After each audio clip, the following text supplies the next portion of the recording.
I've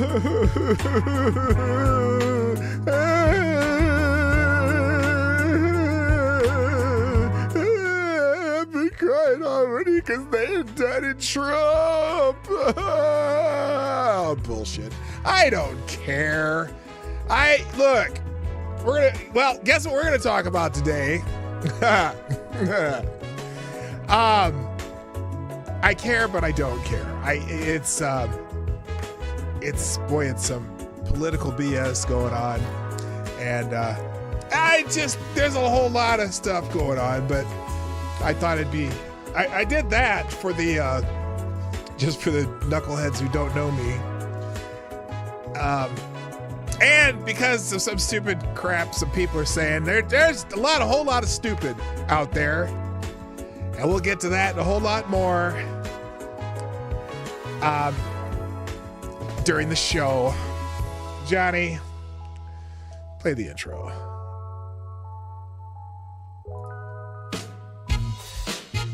Ladies and gentlemen, coming to you live from the Lucky Dog studio in a hidden location somewhere in the upper Midwest of the United States of America, it's a brother making his own way but with all the wrong opinions.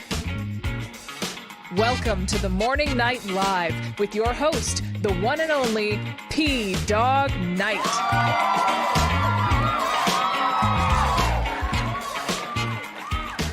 Yep, that's me.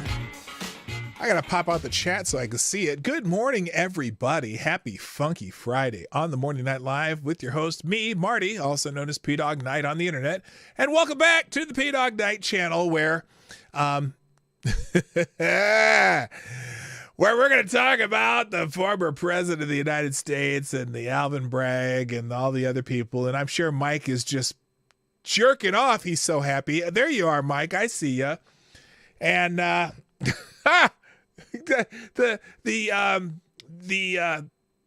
circle jerk going on around this is hilarious.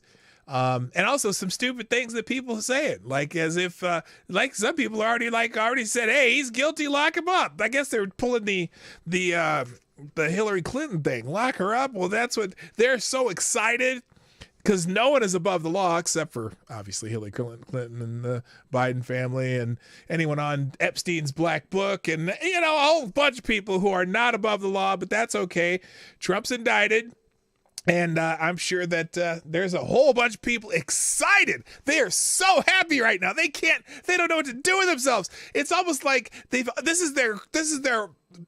almost like, what's the guy, who's the guy in Moby Dick that was looking for the white whale? Ahab. They're all Ahabs. They got the whale on the string now. And now they just got to figure out how they're going to pull that sucker in, right? Monkey, what's up? You have 3 kids in the house. Hey, man, nice to have you pop in. I appreciate it. So anyway, it's Funky Friday, and it's a funky whole thing going on there. And we already have a superstar sponsor today, Gunfox61. You are the new Streamlabs superstar sponsor of the day. 2 bells, because you did 2 of them already. Dropping a Hamilton twice in the tip jar with a couple news stories that I'm afraid to click. But you know what? You know how it is. If you drop a story with some cash, I'm a sucker for that. So we'll definitely get to those stories sometime soon. Oh my gosh, what is this? I'm clicking on it right now. Oh. The Climate Book by Greta Thunberg. Okay, we'll read that one. And the other one's about ERA caucus trying to ratify the ERA. They're coming back to that nonsense. But ladies, let me tell you, be careful what you wish for. I'm sorry. The ERA is a very poorly written document. Anyway, all right, we'll get to those in a bit. But first, I want to say hi to everybody because there's a lot of you already here. Oh boy. By the way, the Morning Night Live is brought to you by you, the viewers of the Morning Night Live. Please hit the like button sometime during the show, even if you don't like me. It's okay if you don't like me. Hit the like button anyway.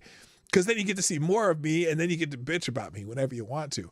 Then also, share the stream. That's important right now. Twitter, Facebook, Minds, Gab, Parler, wherever you do stuff. Truth Social. You know, I never did open up my Truth Social account, by the way.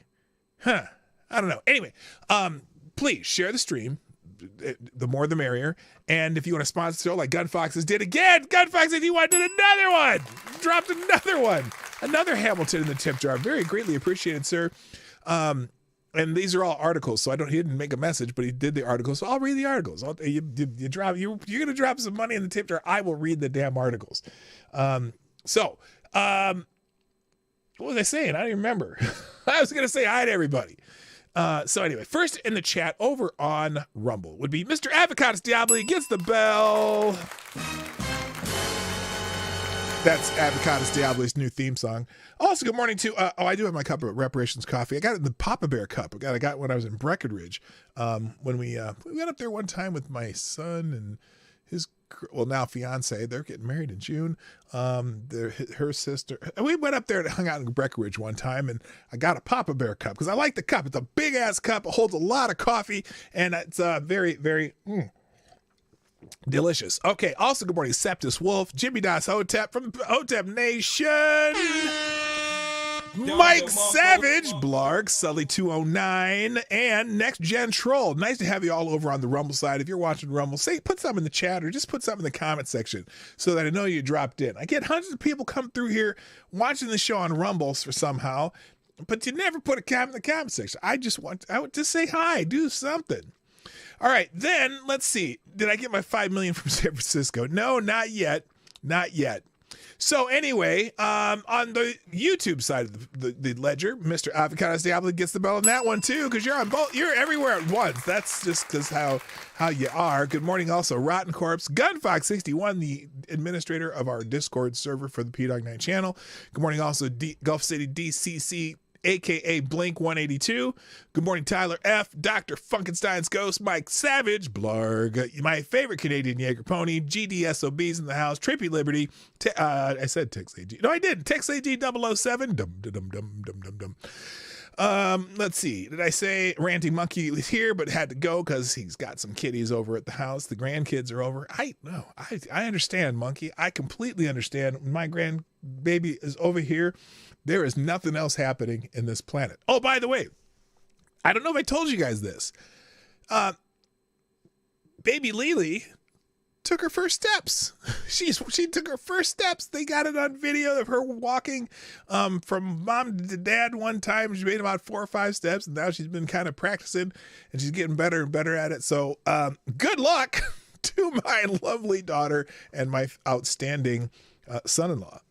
Good luck to you now that she's boop, boop, boop, boop, boop, boop, boop, boop, boop, boop. Oh boy, oh boy. That's the funnest time ever. Trust me. Anyway, also good morning to Those Ain't Real Dude. Nice to see you. Chicago Mike's in the house. Simon Wolfwood.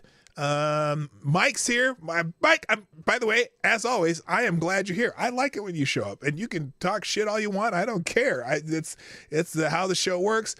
Also, good morning, Balin. Bobby's back. Nice to see you. Anna Lynn's in the house. Fake news expert is here. HP Lovecraft, Attack Alpaca, Spud Gun. What's up? Good morning also to Rusty Shack. And is that everybody? And did I say Anna Lynn already? Well, I'm saying it now. Oh, I did say Anna Lynn already. Okay, I think I got everybody. That's pretty good. That's pretty good. Nice to have you all here. I am very happy on this joyous day for people like Mike and everybody else who hates Donald John Trump. Remember, now, let me run this caveat by you again, because I got to remind you, and most of you already know this, and I even have a video that says this. I have very much documented very many times that I believe that Donald Trump is a jackass. Okay? I think he's a jackass. However, he's also leaps and bounds. Was a better president than the current idiot we have in the White House right now. Also, sometimes being a jackass isn't a terrible thing. Okay. Sometimes you need a jackass. That's why I'm pretty confident that's why that goofy guy over the bear wrestling guy in, the former Soviet Union, that guy, Putin, I'm pretty sure that's why he waited till Trump got out of office before he invaded Ukraine, because he knew Trump was a jackass and unpredictable. That's why I think Kim Jong-un kind of toned it down for a time being, because Trump was a jackass, and sometimes you just gotta be unpredictable. It's okay. Plus, Trump did implement policies regardless of his really strange rhetoric, and he's a jackass. But despite his rhetoric, he did a pretty good job with policy. Very much approved of most of the policies that he did. There's some that were not perfect. I think there were some things that, there's some things that left to be desired. But overall, I think he was a fine president, despite the fact that he is a jackass. Okay? So, that's fine with me. I think, in fact, one of the favorite things that I think Trump did as a president, right, was how he handled NATO. He's like, hey, we've been carrying the bill for all this time, and you guys aren't even doing your share. And guess what? Him being a jackass to all the people at NATO, they all stepped up and started, putting some more in the coffers that they were supposed to, that they weren't already doing like they were supposed to. So there's, despite the fact that he's a jackass, I thought he was a pretty good president. And again, much better than this idiot that we have in the White House now, sponge brain shit pants that's in the office now. So now let's move on. So wait, Trump is a jackass? You don't say. Yes, I am very much documented on that. So, but you know what? Like I said, he's a pretty good president. Would I vote for him again now? I voted for him this last time. I didn't vote for him the first time. The first time I did that, I voted for The Rock. Not The Rock, like Ron, what's his name? What's his name? Rock Johnson. Dwayne Johnson. I did not that Rock. I voted for the sweet meteor of death. I wrote in the sweet meteor of death for when it was Trump versus Hillary. But then, Trump grew on me when he was the president, even though he's a jackass. So anyway, but he has been indicted. That's something that we'll get to in a bit. But there's some other things trending on Twitter, and I'd like to tell you what's trending on Twitter. So let's do that first. A few things that are interesting to me. Today is today's Trans Day of Visibility. Yay. So that's trending on Twitter. Now I would show you the hashtag on here, the Twitter trending topic, but I always get nervous.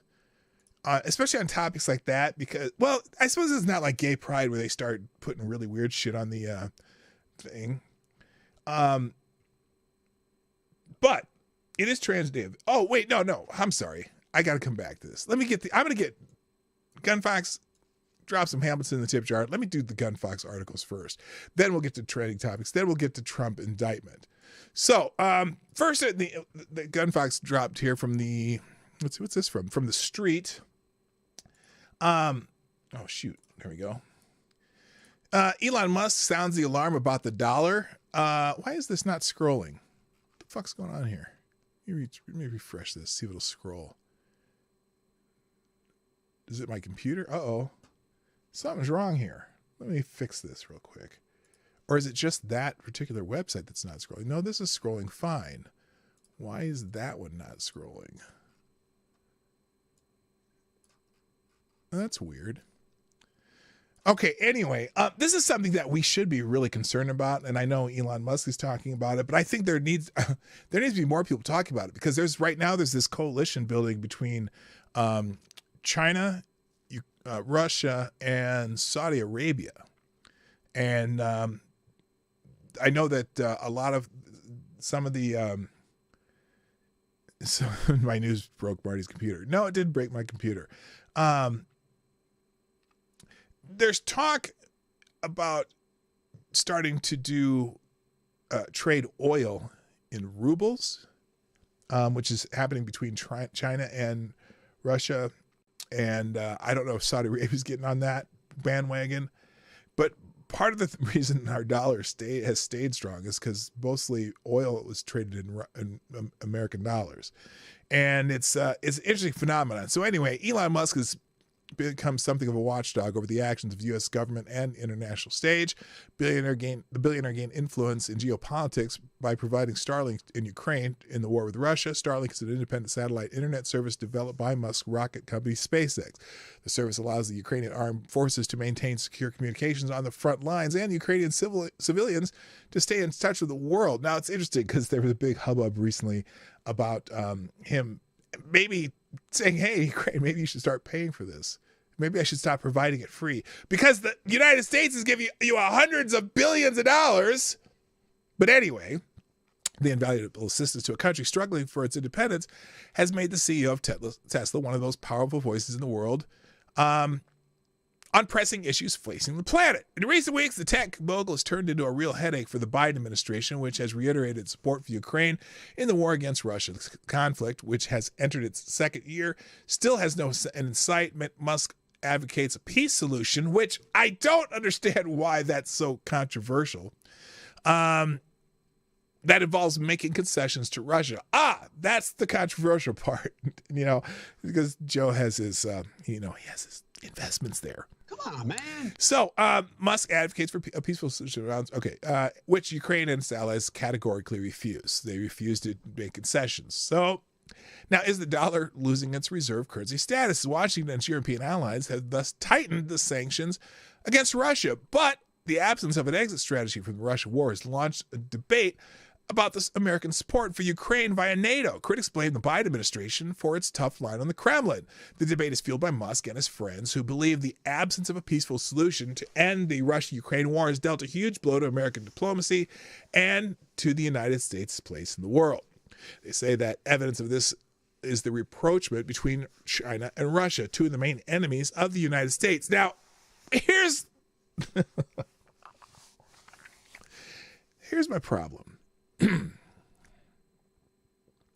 How did Russia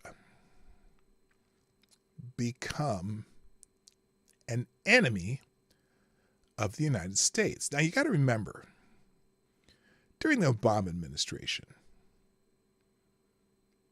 just prior to his second term, President Obama said to a Russian diplomat that, we need some flexibility. We need to do this, we need to do that, but we need to wait until after the elections before we do some things, right?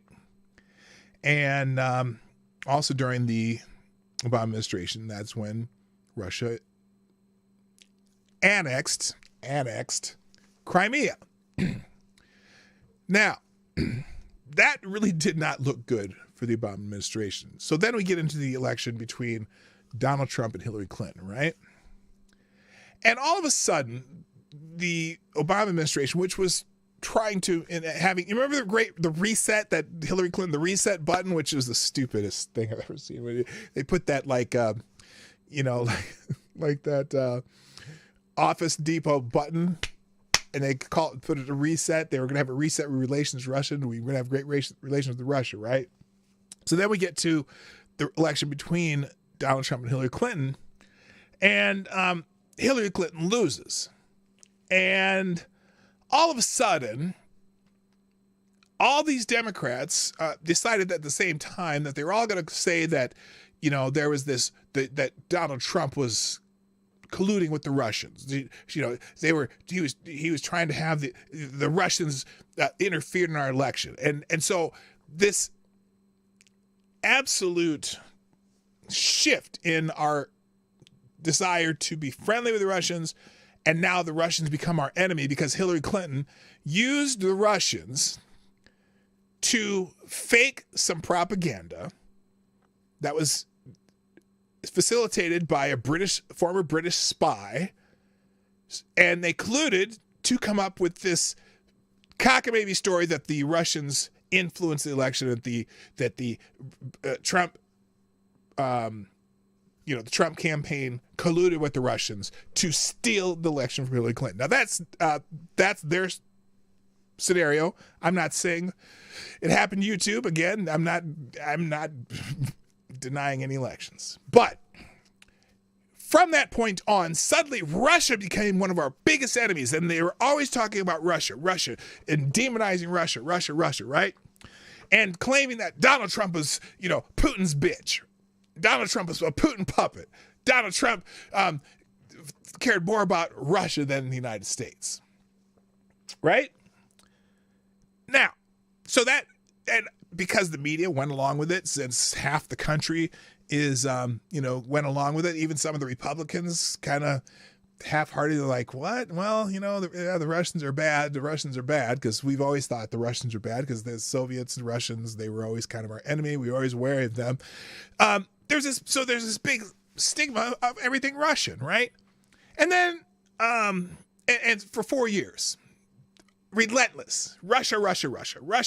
Then we found out, oh, well, they didn't really do all what that they said they did. They had some goofy somebody had put out some goofy Facebook ads, but they really didn't affect the election. But the die was cast. Russia became a mortal enemy during the Trump administration, according to Democrats. So when the Democrats now get in power, oh, by the way, Trump was far harder on Russia than Obama was. Trump gave Ukraine offensive weapons to fight against Russia, even though, oh my gosh, he might have withheld some funds from them, but he gave weaponry. Obama never did that. He killed 200 Russians in Syria. Or the administration killed when they bombed that Syrian airport, right? And killed 200 Russians. Putin didn't do shit, did he? Because it was Trump. Now, as soon as Trump gets out of office, all of a sudden, Russia's going to invade Ukraine. So now, because we've been bitching about Russia for 4 years, along comes Putin during the Biden administration and invades Ukraine. And now Biden makes Russia our mortal enemy. Meanwhile, China has always been a concern, right? But now that we're giving all this money to Ukraine to fight Russia, Chinese are starting to be, say, hey, look, they're trying to sanction your oil. We'll buy your oil. We need oil. We're the world's biggest polluter. We need more oil. Now, it's not a verbatim quote, but So anyway, this article goes on. They say there's evidence that this rapprochement between China and Russia, two of the main enemies of the United States, because now they seem to be our enemies, right? You mean West Taiwan. Yes, exactly. Trump basically ignored Russia. He was more focused on China. He knew where the bigger threat come from. Right. Russia wasn't, but also Russia wasn't a threat to us, especially during Trump and Putin, despite the fact that everyone talks about that meeting in Helsinki where Trump was so deferential to Russia. Trump's a businessman. Trump knows how to butter up his enemies, but still keep them at bay. He still fucked Putin over with this, arming Ukraine, killed Russian soldiers, was fighting with Europe about that Nord Stream 2 or whatever, the pipeline that that he kind of had Europeans still buying energy from us. And as soon as he gets out of office, all that energy starts going from Nord Stream 2. And then the Biden administration, well, okay, let me say, I can't say this definitively, but somebody blew up that pipeline. Most likely us. Anyway, they go, let's see. Now, Musk, for example, considers that U.S. diplomats have become warmongers. Yeah, kind of. I think there's a lot of people in Congress who are invested in the military stocks, or military, defense contractor stocks. There must be. So Musk considers, for example, that U.S. diplomats have become warmongers, which has brought American enemies close together. One of the victims of this rapprochement could be the dollar, the symbol of economic power in the United States. He has just issued an alert to warn that the dollar could lose its role as the world's reserve currency. The warning was issued in a thread on Twitter. The U.S. dollar is losing its reserve currency status. Genevieve Dechter, CFA of the Small Cap Manager, wrote on Twitter on March 29th, adding that in another tweet that the U.S. dollar has been the backbone of the global economy for decades. Several countries even use U.S. dollar as an official currency, like El Salvador, Panama, and Ecuador. Now, Musk shares these concerns.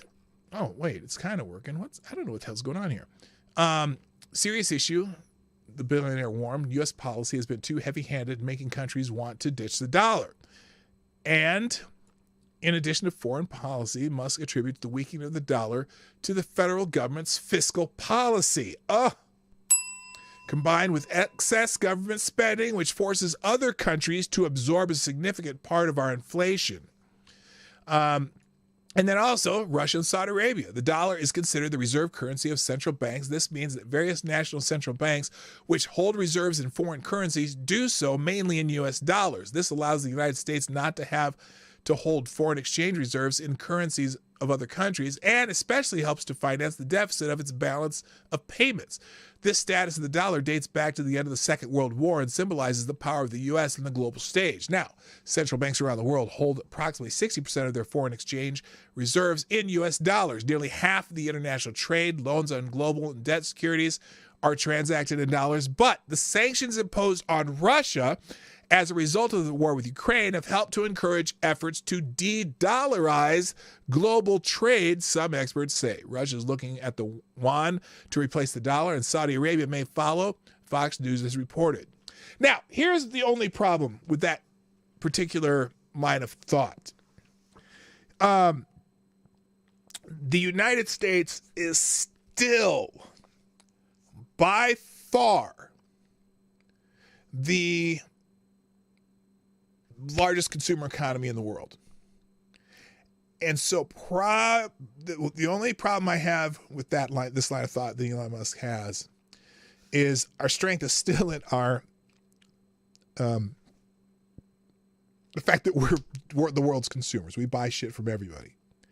And so if you start messing with the dollar, there aren't really a lot of ways to make up for the American consumer. So that is something, a little bit of a hedge on this idea, but still it is a concern, especially if some of these countries start looking at other places to do reserve currency. And the problem with China, making it China is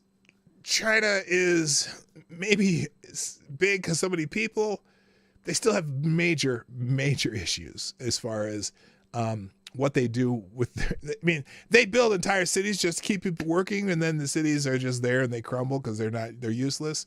There's a whole lot of problems. So I don't know. Let's see. The world is filled with war. A world filled with war is a world with countries acting reactively and not proactively. A world reactive nations is one where one can maintain hegemony as long as you control the wars, that is. Interesting. Real quick, thank you, Jimmy Das Hotep, for sponsoring the show on PDogNight.live, the Streamlabs link. Dropping a big bullet in tip jar. If a big bullet is $5.56. Nothing says the U.S. is respected more than countries buying oil in Chinese currency. Oh, yeah. It is a problem. All right, let's go to the second article. I got to get these next two pretty quick because I got a lot of other shit to talk about. But here's another one. Gun Fox dropped in the box through Streamlabs. Greta Thunberg's book shows just how empty the climate celebrity is. So, Greta Thunberg wrote a book. Maybe. The Swedish climate celebrity doesn't take authorship. Why does this do this? Doesn't take. Let's try this. Let me fix this. Nope. For some reason, it doesn't scroll. The Swedish celebrity doesn't take the authorship or editorial credit because the book is a collection of the ramblings of predominantly hard-left political activists. If this book were released by people aligned with the right, it would have been disregarded as an assortment of conspiracy theories. It covers every woke talking point from climate refugees to equity. Let's focus on Olufemi's Taiwo's chapter on climate reparations. Oh, fuck. I hate you, Good Fox. I'm Hi TC, by the way. I see you dropped in. On climate reparations, which is entirely separate from Jacqueline Pattern's essay on environmental racism. Excuse me.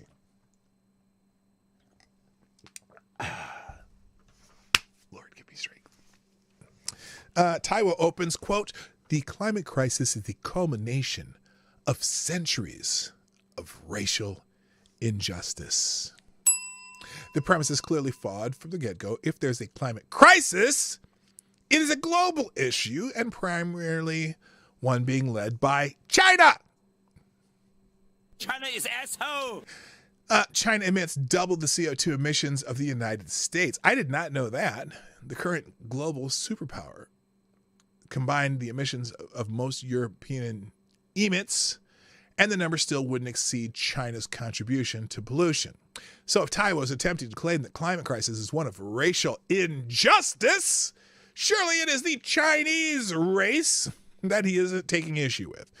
It seems quite a racist idea to begin with. The Georgetown professor goes on to claim racial injustice are to blame for and built into the very structure of our energy system, our economic networks, and our political institutions, which leads me to the conclusion that this argument is a nonsense. For if everything is racist, nothing is racist. In conflating the so-called climate crisis with so-called racial injustice, Taiwo uses half-truths to paint a picture of mass orchestrated oppression. Here he is honest in stating that the task of solving these would mean remaking of the world. This is Marxism 101. Okay. Rather than using critical race theory terminology of privileges, Taiwo talks of the resulting distribution of advantages and disadvantages. He describes wealth and poverty, finished products and pollution, medical knowledge and ignorance, and is being distributed into advantage pools by design. Centuries of human efforts and decision-making, deliberate attempts to create unjust social structure. Why? Why? Not only does he work on the assumption there's a climate crisis for which he offers no evidence, he doesn't provide any critical analysis to back up his claim racial injustices are the root cause of said crisis. The loony suggestion that today's world came by way of global racial empire is highly historically inaccurate. By today's world, he means Western civilization. Does he mean Western civilization or the entire world? Which empire does he refer to as global racial? The Holy Roman Empire, the Chinese dynasties? He describes the British Empire as a network of colonies and slave labor that led to the Industrial Revolution. This is an entirely erroneous account, it being the only empire in human history to not only end slavery within its borders, but spend countless amounts of capital and lives entering slavery on the global scale. Of course, there is no mention that balance does not appear to be a word in Taiwo's vocabulary. There's no attempt to take a holistic approach to history, only cherry-picking elements and painting them as entirely negative. The Industrial Revolution is a prime example, bringing social mobility to the world working classes by introducing new forms of production, labor, and distribution. And then the improving standard of millions of people around the world enhanced economic growth and prosperity and made genuine progress for the human race. But Taiwo's description, one would think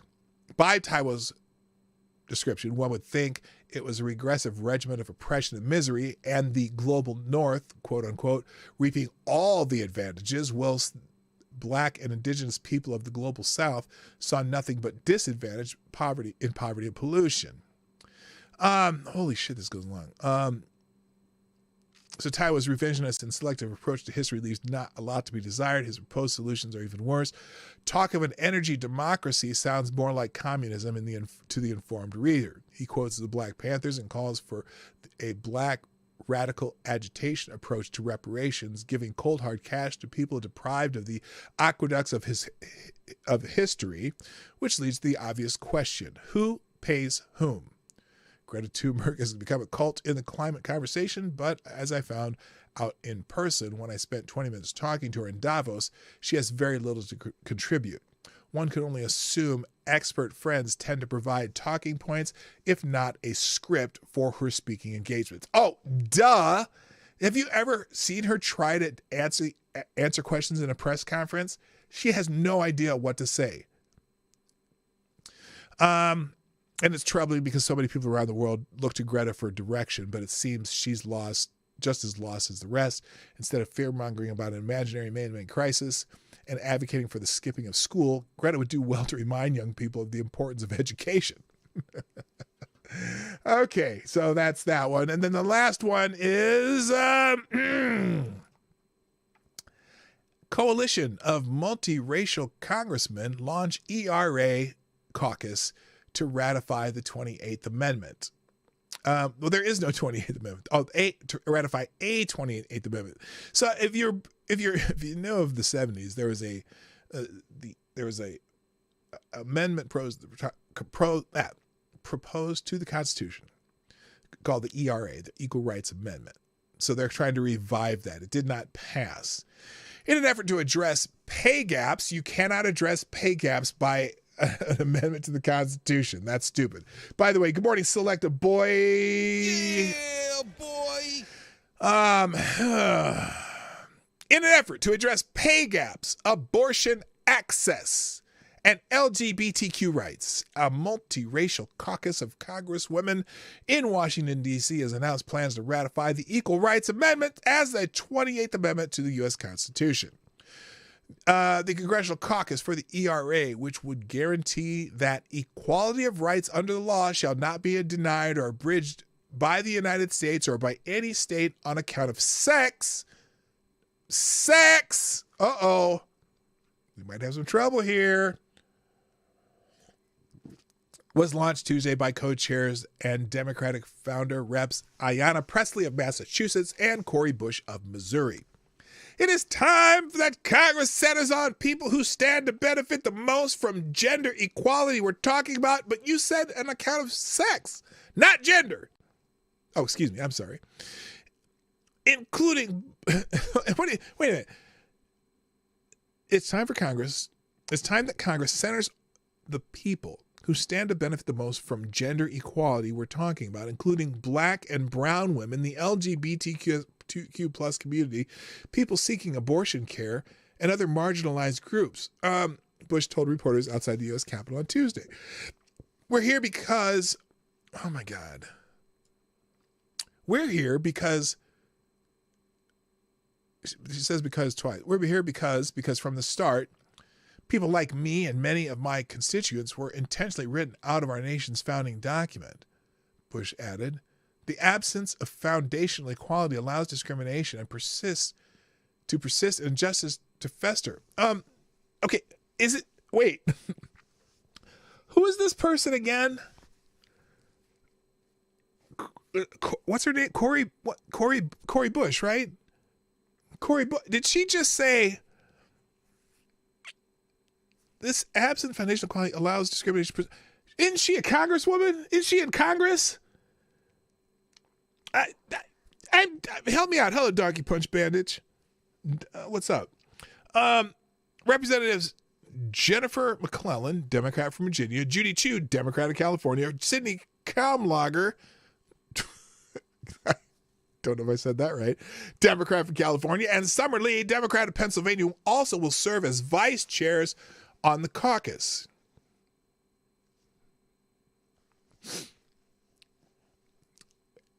There's a joke in there somewhere. I know what it is, but I'm not going to say it. It has been more than 50 years since the U.S. Senate passed the ERA, paving the way for it to become the 28th Amendment to the Constitution after it was introduced to Congress 100 years ago. The time has passed. Oh my God. Are you reintroducing it? Today the amendment is still not affirmed because Congress set a deadline of 1982 for 38 or 3/4 of the states to ratify it. In 2020, Virginia became the final state to ratify the ERA with the help of McClellan, but it was after the deadline had passed 40 years earlier. So you got to start over. On Tuesday, Presley honored the contributions of black women who have fought for equal rights during a speech on the House floor. Okay, as black women who have earned the right to be members of this august body, we find ourselves at the intersection of both race and gender. Presley told lawmakers, don't care. For centuries, the contributions of black women have been excluded from the narrative and marginalized in history, but not today. Excluded? I don't know if excluded. So it's a long time past the Constitution affirms our equality. We've already done that, the 14th, 15th, 16th, the 13th, 14th, 15th Amendment. And our very existence in the eyes of the law. Well, you obviously exist. You're a member of Congress, you moron. The ramifications run deep as women face daily sexism. Really? Can you give me an example of the daily sexism that you... I mean, and when I say sexism, I don't mean that you get annoyed at something someone says. I'm talking about sexism in law, like something that you legally cannot do. Pregnancy discrimination. Really? What? Pregnancies. Oh my God. Especially you pro-choice hoes. If pregnancy is a choice, what are you talking about pregnancy discrimination? You mean things that you can't physically do when you're pregnant and so you might have to take time off your job or something? Is that what you're talking about? What does that even mean? And is there, oh my God, pay inequities. There are no pay inequities. Actual pay inequities are against the law, and fine. Sue for the pay inequities that are real. But don't give me this wage gap bullshit that is, yes, Gun Fox, the third one is a charm. You're right.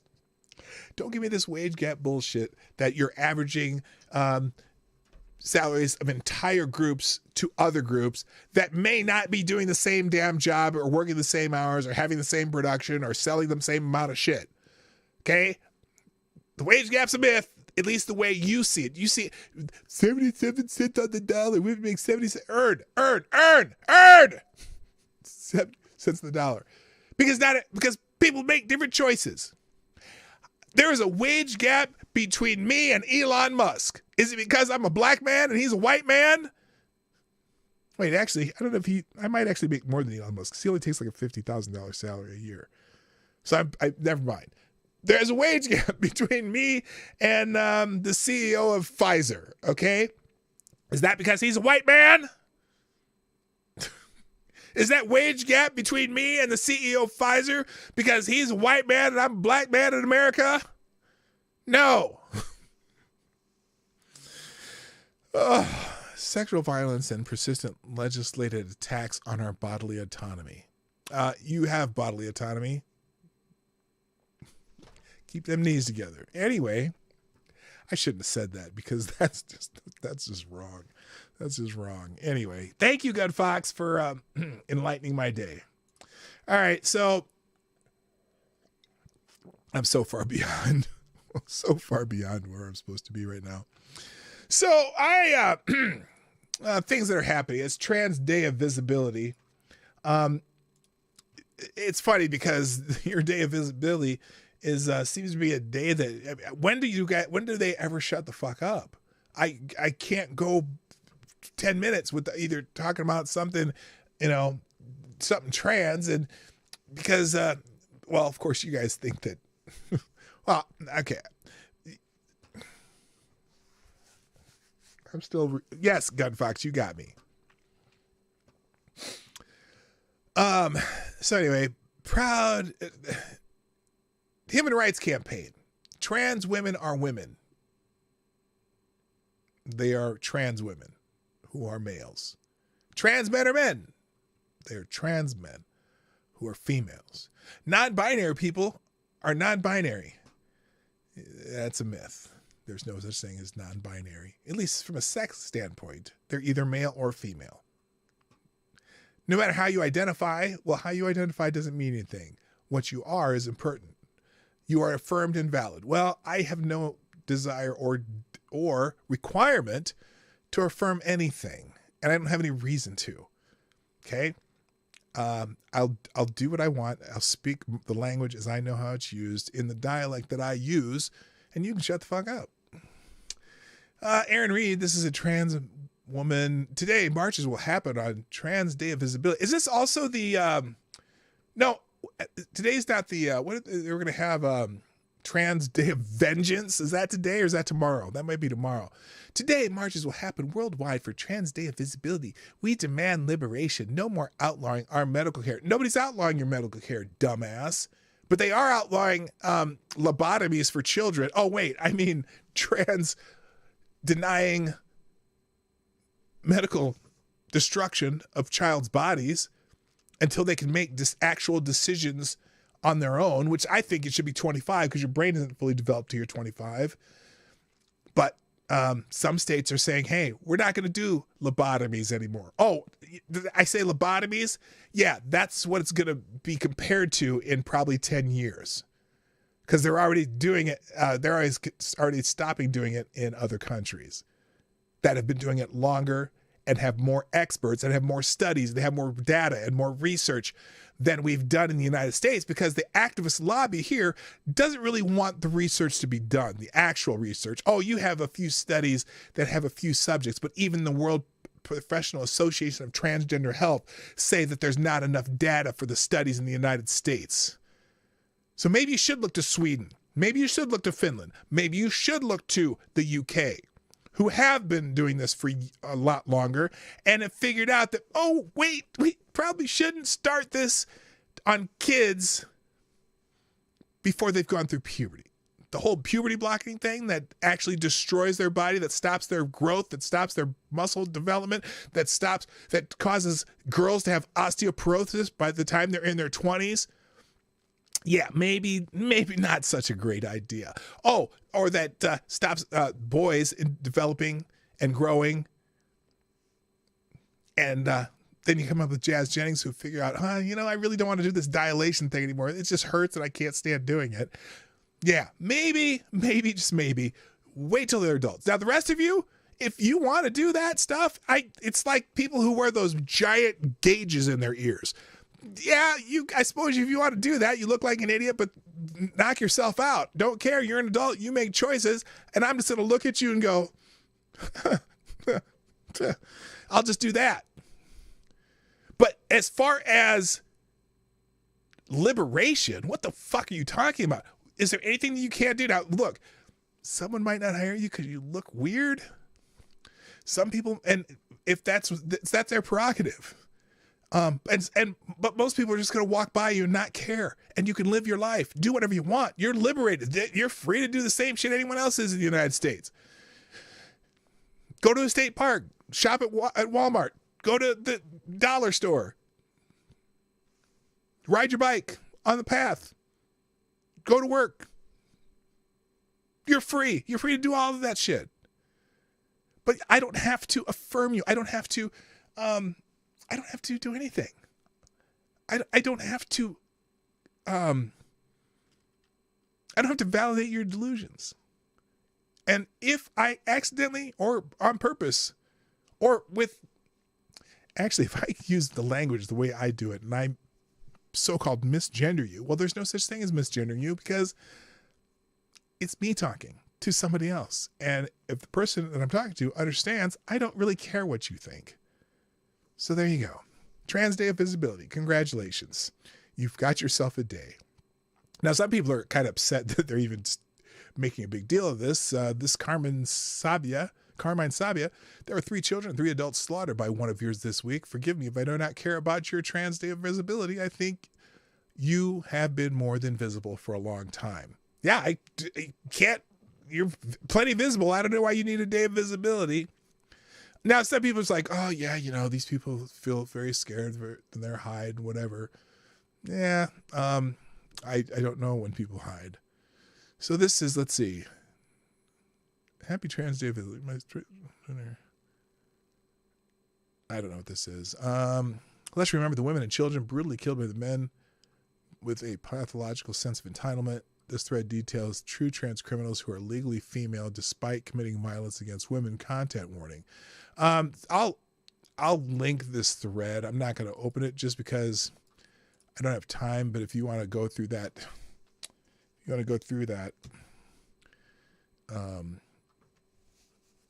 because it's interesting that the patterns of violence don't change, especially with male to female. Patterns of violence, they're still about the same as on the average population of males. But here around the world and around the place, there's people putting up these old flags everywhere. Yippee. Trans Day Visibility Rally Melbourne. Fair to say Melbourne turned out to make clear where they stand for diversity, inclusion, and respect. Well, no, that's just there's people out there, demonstrating or whatever they do. I don't care. Apparently Ricky Gervais is trending. So anyway, moving on. And then again, here's the thread. Shows several cases of trans women who have done violent crime. Look, it's not that, and I don't want to say that all trans women do violent crime either, because they don't. But there's a weird sense that say that, oh, trans women are women. Well, no, not really.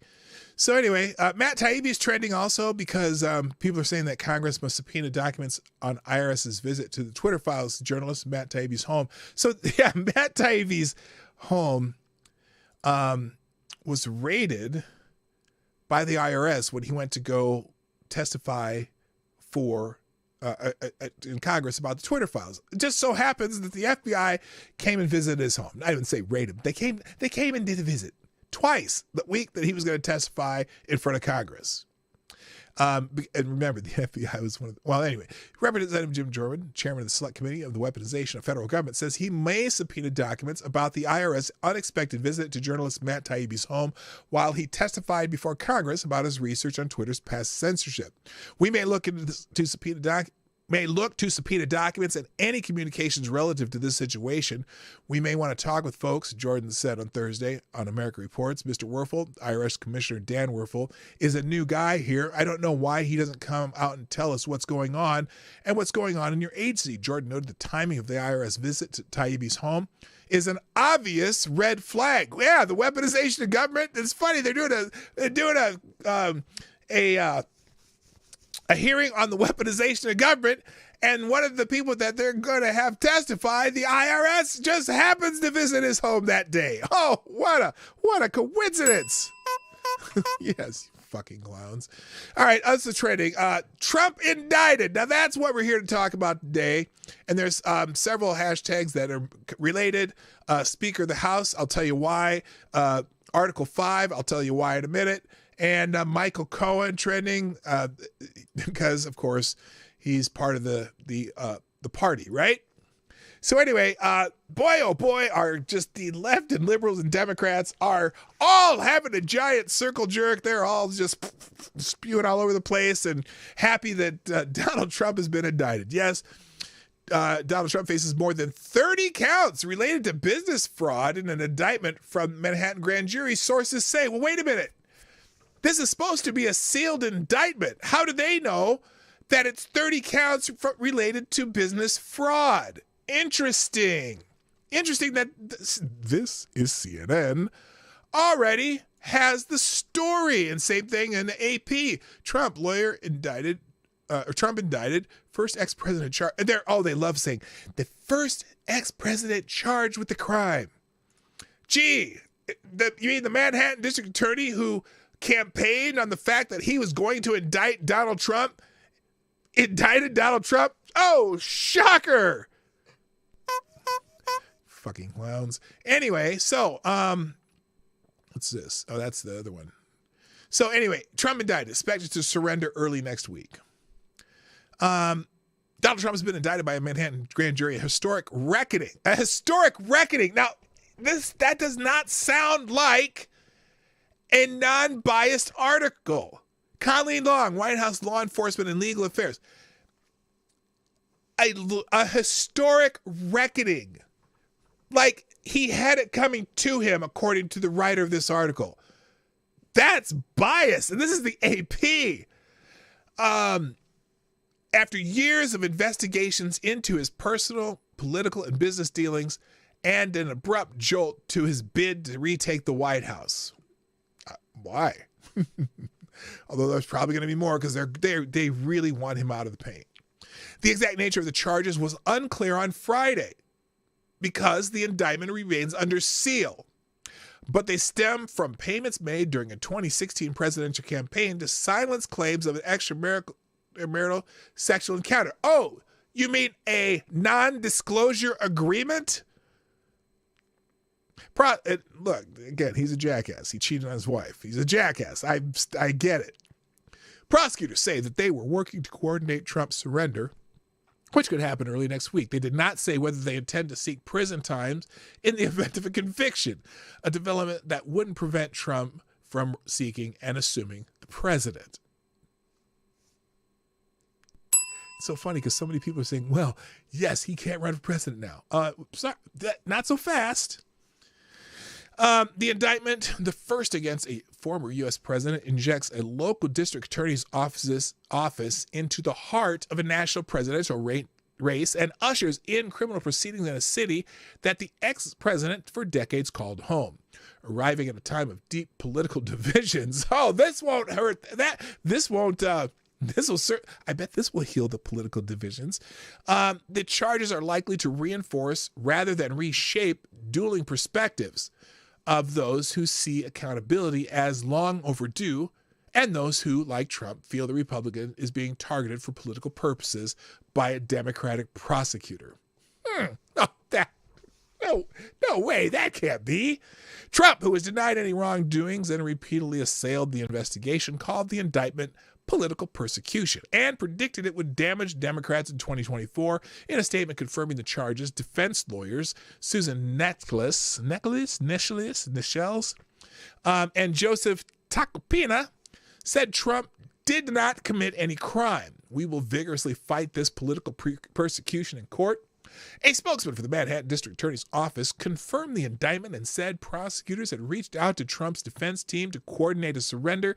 Tacopina said Trump is likely to turn himself in on Tuesday. We're working with the logistics right now, Tacopina said on NBC's Today Show Friday morning. He's not going to hole up in Mar-a-Lago. Tacopina insisted that Trump would not take a plea deal. There is no crime. Trump was asked to surrender Friday, but his lawyers said the Secret Service needed additional time as they made security preparations. Two people familiar with the matter told the Associated Press these people spoke on the condition of anonymity because they couldn't publicly discuss security details.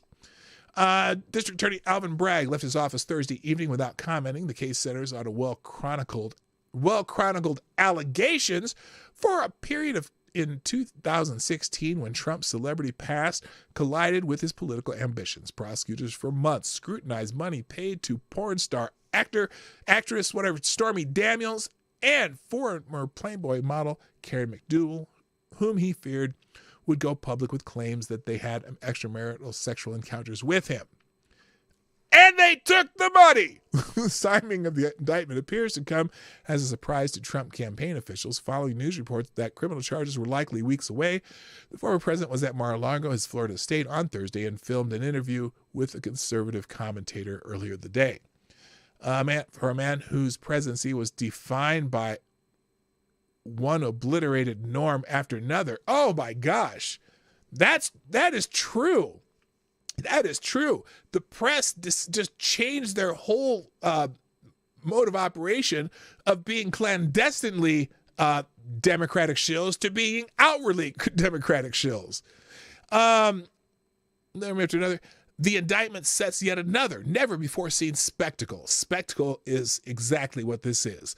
A former president having his fingerprints and mugshot taken and then facing an arraignment. Now, this is interesting because Normally, you don't take fingerprints of people who already have fingerprints on file. And the president of the United States already has fingerprints on file with, I believe, the FBI, because the presidents always have their fingerprints on file, right? So it's interesting. They want the optics. They want the optics of mugshots, as if you needed mugshots for Donald Trump. Okay? That's the funny thing. This is all the optics game. So anyway, for security reasons, his booking is expected to be carefully choreographed to avoid crowds inside or outside the courthouse. Oh, bullshit. It will get leaked immediately after they make the arrangements. This is going to be a shit show. You know it is. Mark my words. The prosecution also means that Trump will have to simultaneously fight for his freedom and political future while also fending off potentially more perilous legal threats, including investigations into attempts by him and his allies to undo the 2020 presidential election, as well as the hoarding of hundreds of classified documents. In fact, New York was, until recently, seen as an unlikely contender to be the first place to prosecute Trump, who continues to face long-running investigations in Atlanta and Washington that could result in charges. Unlike those inquiries, the Manhattan case concerns allegations against Trump that occurred before he became president and are unrelated to his much-publicized efforts to overturn the election. Okay, so anyway, so that's how they start their article. Trump indicted. Manhattan grand jury had more than 30 counts related to business fraud. You know, here's something interesting. This is probably very similar to the AP article. I want to just see what their first biased line in this article is, though, on CNN. Donald Trump faces more than 30 counts related to business fraud in an indictment from a Manhattan grand jury, according to two sources familiar with the case. The first time in American history that occurred, our former president has faced criminal charges. Trump is expected to appear in court on Tuesday. The indictment has been filed under seal and will be announced in the coming days. The charges are not publicly known at this time. Manhattan District Attorney Alvin Bragg's office has been investigating the former president in connection with his alleged role in a hush money payment scheme to cover up involving an adult film star. So here's the other part I don't get. Okay, let's say that's true. A hush money payment scheme, right? Paid Stormy Daniels non-disclosure agreement to not disclose some information. What is the crime here? What is it? What exactly is the crime? So there's the only crime that they seem to be claiming from this, right, is that it might have been if it came from campaign money to reimburse Michael Cohen, because Michael Cohen made the payment, right?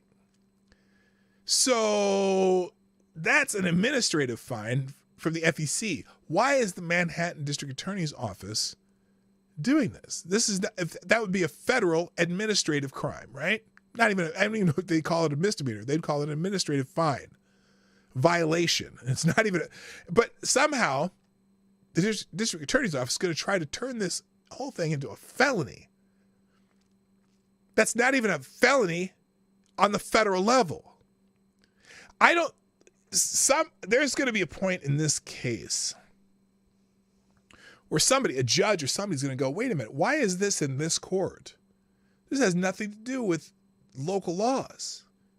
So anyway, pretty much the same things in that article. Now, one of the funniest things I saw, and where is Nancy Pelosi? Is it here? Here's Nancy Pelosi's reaction to this. Now, this is amazing. There's a couple other hashtags I'm skipping right now. Here's what Nancy Pelosi said, and it's in the thumbnail. Nancy Pelosi tweeted out yesterday, the grand jury have acted upon the facts and the law. No one is above the law, and everyone has the right to trial to prove innocence. Hopefully the former president will peacefully respect the system which grants him that. Wait, stop. Wait, what was that? No, listen to that. What I just read. Did you hear that? No one is above the law. That's a lie because you're above the law, Nancy. I'm sure you've broken plenty of inside trading rules. But hey, and everyone has the right to trial to prove their innocence. Excuse me? They have the right to trial to prove their innocence. So that's why that's the reason why my stream today is entitled Guilty. Because Nancy Pelosi, not knowing the charges, the indictment has not been read. It's under seal. She has no idea what the charges are. Is saying that Donald Trump is guilty, but he has a right to trial to prove his innocence. That's a little backwards, if you ask me. You are innocent until proven guilty. It's not the burden of the defendant to prove he's innocent. It's the defendant. Of course, in New York it will be, though. Because, first of all, okay, here's a question of the day.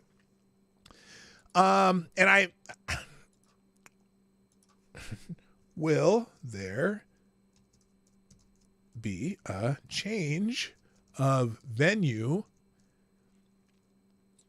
for Donald Trump? This is an interesting question. Do you think there's going to be a change of venue? Because I think it's a very, very, very well, first of all, I think his defense team probably should ask for a change of venue, because how do you think Donald Trump can get I should ask, do you think Donald Trump can get a fair trial in New York City, where 90% of the people voted for Democrats, voted against him? Because this is the Manhattan District Attorney. Do you think Donald Trump can get a fair trial? I don't think. I think it'd be very easily argued that Donald Trump cannot get a fair trial in the Manhattan DA district. And then where would they? But if they did, where would they change the venue? How would they do that? Now, I'm certainly a judge in this case. Probably would find some way to try to deny a change of venue request. But there's I don't know what the charges are, but I'm going to wait, and when we see the actual charges, that'll be interesting. But I'm thinking that this is so ripe for appeal just from the go, because clearly the Manhattan District Attorney, Alvin Bragg, one of the reasons he became the Manhattan District Attorney. Oh, by the way, did you know you can't call him Soros funded because that's anti-Semitic? Yes, see, you mentioned he who shall not be named, and it's automatically anti-Semitic. We'll get that. I'm trying to get to that. I'm running out of time. Anyway, Alvin Bragg ran for office saying that he was going to indict Donald Trump. He didn't even have a charge yet. He just said he's going to indict Donald Trump. That's how he ran. They'll get Donald Trump. So I'm curious, how does the Manhattan DA's office be allowed to prosecute this case even? That's what I'm curious about. And I'm wondering, so they say there's some 30 counts in the sealed indictment. I wonder what else there possibly could be in it. I wonder what else there could possibly be in it. I know his Weissman, the guy who ran Trump companies, got in trouble for paying people in different ways, but are they claiming that Trump did that? I don't think Trump runs his companies. I think he has different people who runs his companies. Now, is he liable for everything that happens in his companies? Maybe, maybe not. I don't know. But the idea that Alvin Bragg can prosecute this case, he probably have a different prosecutor doing the case. But there's problems. There's already problems just from the go, because of the fact that Alvin Bragg campaigned that he would indict Donald Trump. Didn't say how, for what, just that he would. And so they dug and dug and dug, and they found something that they could try to do, even though at least the campaign finance parts of it, the Department of Justice and the SEC, or not SEC, FEC, Federal Elections Commissions, declined to do anything. Said that we don't really have a case. So it'll be interesting. I can't wait to read the indictment. A lot of people are laughing at Nancy Pelosi. It's not a mistake that Pelosi frames the situation as one in which Trump can prove his innocence. And then there is a fact check banner. Ms. Pelosi mistakenly says that Trump can prove his innocence at trial. Law in the U.S. assumes the innocence of a defendant, and the prosecution must prove guilt for a conviction. Of course it's that way. Prove his innocence, we have to pass the bill so you can find out what's in it. You're full of bad jokes, yes. God's sad. Are you truly this ignorant, this imbecilic, this misguided, this fascistic? A trial to prove innocence? Are you familiar with the concept of presumption of innocence as the default priority position? You are a disgrace. I'm retweeting that one. Anyway, so that I have to laugh at that trending. Also, Speaker of the House is trending. That's because of Nancy Pelosi and this stupidity. Because of the former Speaker of the House. And then Article 5 is trending. Now, the reason Article 5 is trending is because Ron DeSantis came out with a statement. Hello, what's her name? I want to say Judy, Jolie, whatever her name is, redhead libertarian. So Article 5 is trending, right? Ron DeSantis, one of his statements yesterday is that this whole thing is a sham and that he will not participate in the extradition of Donald Trump should it come to that, although part of it is Donald Trump's already said he's going to turn himself in on Tuesday. But the reason it's trending is because people are talking about Article 5 regarding the extradition clause in the Constitution. Interstate extradition, a person charged in any state with treason, felony, or other crime who shall flee from justice and be found in another state shall, in demand of the executive authority of the state from which he fled, be delivered up to be removed to the state having jurisdiction of the crime. So they're saying that Ron DeSantis just disqualified himself as a presidential candidate because he's not going to uphold the Constitution. And in fact, right here, DeSantis just disqualified himself from serving as president and swearing to uphold the Constitution by stating his refusal to follow Article 5, Section 2, Clause 2 of the Constitution. So anyway, they're bitching about Ron DeSantis. And Ron DeSantis' little stunt refusing to assist New York arresting Trump is not only despicable, it's unconstitutional. Well, they haven't asked him to. And I think Ron DeSantis may just have done that to curry a little favor among a lot of those Trump people who were angry with him for some shit he said the other day about Trump. And so I think, I'm pretty sure that, right. And that's the other thing. He didn't flee. Remember, read this again. Shall, on demand of the executive authority of the state from which he fled, be delivered up to be removed to the state having jurisdiction of the crime. He hasn't fled. Good point, Brett Hayes. By the way, good morning, sir. Yeah, you got to read that. That's for if a criminal in a state flees to another state, runs away. That's when that's what that clause is for. I don't think if you charge somebody that's already in another state, well, they didn't flee. So I don't think there's any reason to the extradition. I don't think that clause applies. So anyway, but it's interesting. Florida DeSantis, he says he won't help the extradition of Trump to New York, but there's literally a clause in the Constitution that says he has to. Yeah, here it is. Here's what Ron DeSantis says: the weaponization of the legal system to advance a political agenda turns the rule of law on its head. It is un-American. The Soros-backed Manhattan District Attorney has consistently bent the law to downgrade felonies and excuse criminal conduct, yet now he is stretching the law to target a political opponent. Florida will not assist in the extradition request given the questionable circumstances at issue with this Soros-backed Manhattan prosecutor and his political agenda. Now, the funny thing is, immediately Pavlov's dogs started yelling anti-Semitic. It's crazy, right? In fact, the first comment under this, couldn't resist the anti-Semitic Soros-backed bit, huh? Okay, I got a question. why would it be anti-Semitic? Alvin Bragg's not Jewish.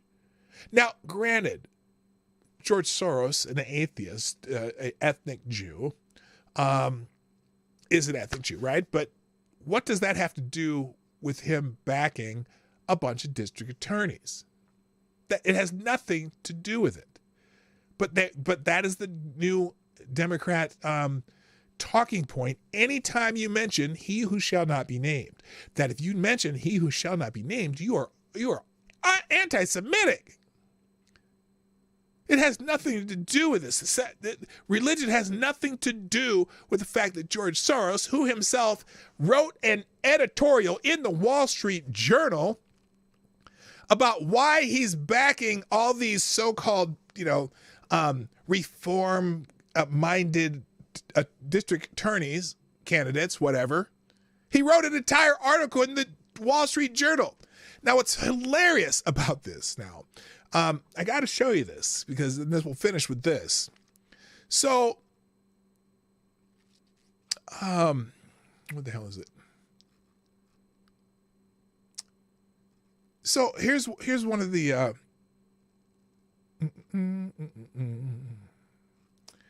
so Ben Collins. Remember Ben Collins? He's one of those weirdos that at NBC who likes to constantly complains about people and trans issues, whatever.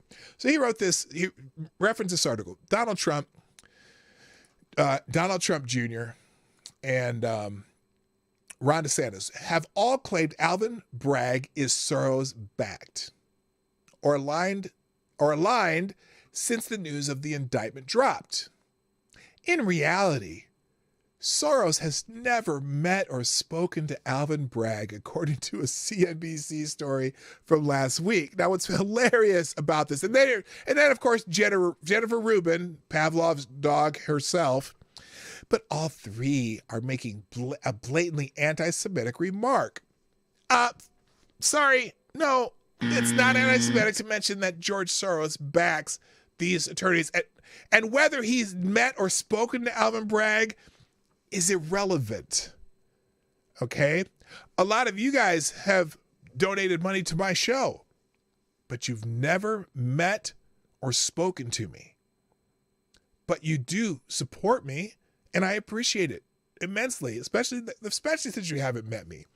So they reference this article at CNBC. Manhattan DA Alvin Bragg ties to billionaire George Soros are not as close as Republicans claim. Now, I'm going to give you a short version of this because all the talking points in this particular article have been made by somebody on Twitter. And guess, my friends, guess who that might be. And in fact, almost the exact same talking points. Almost the exact same talking points. So that's why I can go to a Twitter, not even a thread, just a Twitter post that can show you all the talking points that are in this article. And none other than one of the Krasenstein brothers, Brian Krasenstein. Because here's the Daily Krasenstein. The Daily Krasenstein, this is from back, might have been the same time a couple weeks ago. Breaking. The whole Alvin Bragg is a George Soros-funded DA narrative that Republicans have been pushing to try to discredit the pending Trump indictment is beginning to fall apart. Below are the facts. George Soros has never met Alvin Bragg, according to a Soros advisor. George Soros has never spoken to Alvin Bragg in his life, according to a Soros advisor. George Soros never directly funded Alvin Bragg. The Soros Organization Open Society Policy Center donated $1 million to a civil rights PAC called Color of Change prior to Bragg's election. Soros did not earmark any money donated by the PAC to Alvin Bragg. Color of Change then donated $500,000 to Alvin Bragg. Oh, so it's a money laundering it's a money laundering scheme. That's how George Soros has plausible deniability to say that he funded various district attorney races. Now, this is, and if you read this article, maybe, I don't know who stole from who. Did Brian Krasenstein,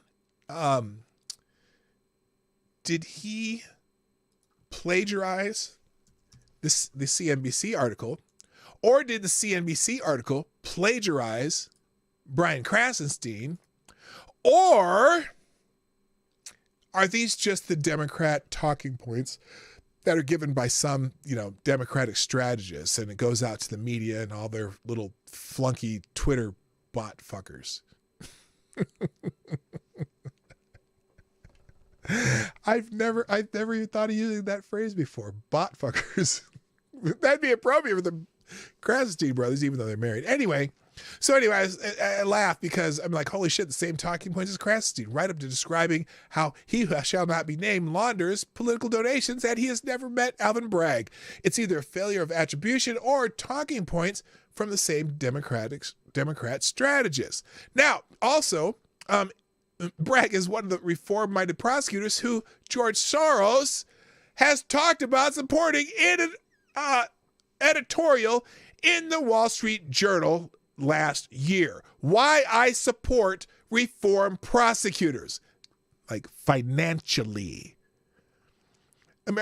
He writes an entire article on why he's been funding these left-wing loony DAs all around the country, and his open society whatever that he funds pretty much himself gives money to other places that fund these races. Oh, he doesn't bookmark that? Yeah, because that would be illegal. But that is how he launders his political donations. He goes through one society, who gives it to another society, which goes to another society, which goes to campaigns. That's how he does it. Everybody knows that's how he does it. Now, in reference to the idea that mentioning he who shall not be named as being anti-Semitic, really? So every time you fuckwads on the left and Democrats and media, I know I'm being redundant, mention, let's say, what's that guy, Adelson, who funds Republicans? Is that anti-Semitic mentioning him? Sheldon Adelson? Oh, every time you fuckers mention the Koch brothers, is that anti-Catholic? Because they're Catholic, Oh, you mentioned the Koch brothers? Oh, I know you're anti-Catholic, right? Shut up. Shut up with the anti-Semitic BS, please. All right, I got to call it a day. Thank you. Jimmy Das Hotep dropping a small bullet in the tip jar. Thank you, sir. Jimmy Das Hotep says, these are the same people who call out the NRA for buying politicians. They have no principles. You're absolutely right. You're absolutely right. So, all right, guys, I'm going to have to call it a day. Call it a week, actually. Thank you, first of all, to all the people who have been tweeting out the show today. Jimmy Das Hotep comes to mind. Somnambule Nation, Tyler F, TC.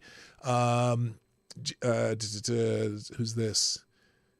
Oh, No Lie Can Live Forever. Misbehaving T. I don't know who that is, but thanks for retweeting the show. I appreciate all of you guys. Oh,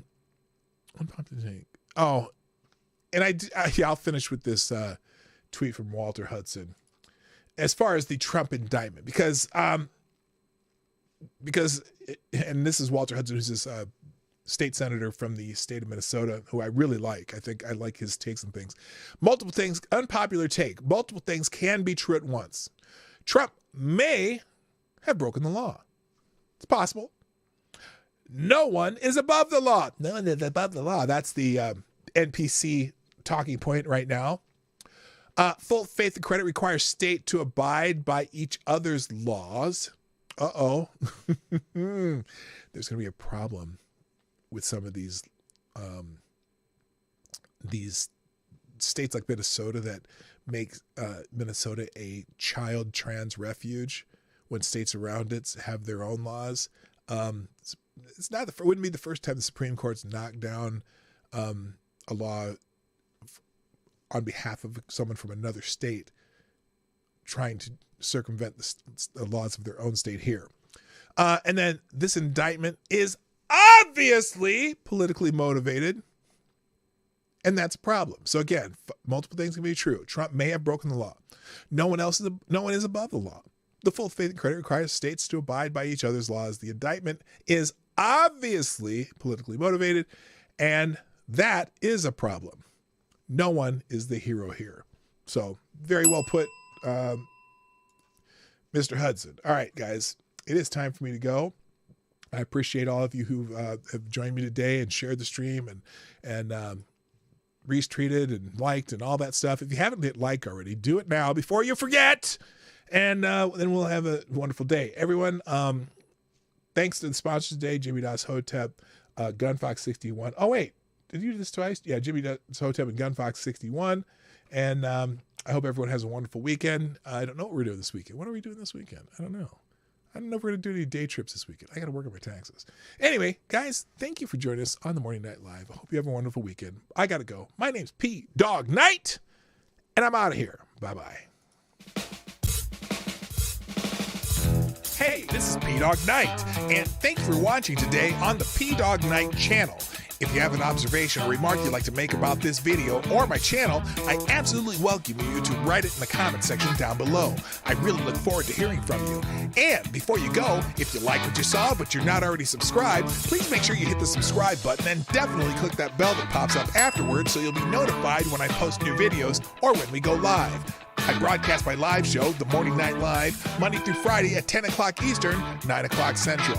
A special thank you to all the supporters of this channel who share our videos on social media and who make donations through Streamlabs, YouTube, Venmo, and Cash App, which are all linked in the description down below. Thanks again, and until next time, I'm P Dog Knight, and I'm out of here.